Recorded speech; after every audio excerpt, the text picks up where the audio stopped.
Hello and welcome to an album a day, day 127. I don't know why, but when I do these early in the morning, I feel like they're a little bit blurry and there's really no difference as far as the camera's concerned, but that's how it goes. Also, I wanted to point out, and I can't remember if I mentioned this before, but when you're looking on some devices as to what the title of today's episode is, sometimes it just has the top line, which tells you what album day it is and not the album title. Only in the beginning or early on at one point, I tried that where I wasn't putting the album title in. But if you're not seeing that, it's just because of the way that it's viewing on your device. The album title should be on the second line. That being said, today we are going back to 1971. Third album for this band, second in 1971. We're talking, of course, about the album by Uriah Heep, Look at Yourself. This is the third and final album with Paul Newton on bass, which is a shame because he's such a great bass player. Although coming in to replace him, Gary Thane, incredible bass player. That band just had such a run and continues to with Dave Remmer. Amazing bass players in this band. But anyway, so we're talking about Look at Yourself, their third studio album, second of 1971. Salisbury and Look at Yourself came out in 1971. This is an original 1971 pressing from Mercury. You get the one white at the top and then the circle all the way around the album. Very nicely done. Vinyl is in great condition. The concept for the cover is really interesting too because it has this sheet behind the cover. You can see that actually pulls back. There's this sheet. I don't know what you call that, what the reflective material is. I remember if you get a loaf of is it shortbread? What is that bread that you would just put like strawberries and whipped cream over the top from Sara Lee? Whatever, pound cake, like a pound cake would come with this kind of a thing over the top and you would peel it back. Now I want pound cake and strawberries.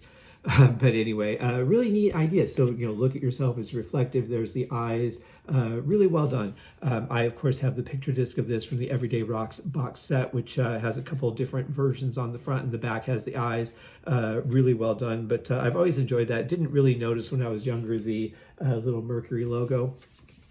But I remember finding a copy of this at the Salvation Army for 25 cents back in the day. Of course, I did go back and get a regular copy of it. But the whole sheet, it comes right out. It's just one giant sheet of reflective material. Not much to that. Then there's the sleeve that goes behind that. Just a generic white sleeve. Nothing too exciting there. No lyrics or anything like that. The back of the album cover, we get all of this. Love the color scheme back here. It's a little bit psychedelic for it being 71 because that was kind of fading out. But love the color scheme. You get sort of a picture of the band. You don't really get a full sense of who they are because it's just, partially color washed versions of them. But let's talk about the music because there is some great stuff on here. Side one opens with the title track, Look at Yourself. Killer way to start a song and an album, really. This just high energy all the way through. You think of, albums like Machine Head that opened with Highway Star, In Rock opens with Speed King, and like just to take a rock album and set the tone with a song like Look at Yourself, way to go. Every time it works. I Want to Be Free, excellent song. The third song and the final song on side one, because it's a very long track, it's 10 minutes and 36 seconds, July Morning. July Morning, love that song. A lot of memories tied to that from my childhood, but there is a place, I think it's somewhere in London, where there's a beach and these people go out every year on the 1st of July and they gather by the thousands and they sing July Morning, which is really cool.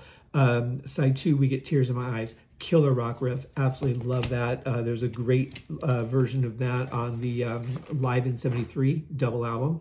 Then we move to Shadows of Grief, beautiful song, absolutely fantastic, really powerful. What Should Be Done is really like a gentle and mellow song, and then we end with Love Machine. Another, much like Look at Yourself, the album could have opened with Love Machine. It's just, rapid fire, really powerful, great riff, upbeat tempo.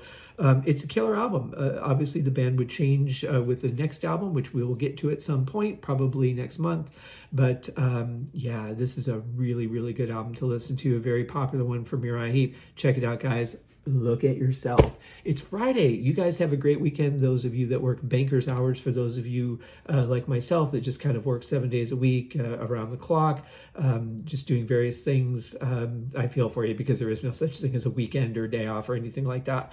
But you guys all have a great one. Enjoy your day. Make the most of it. Do something nice for somebody.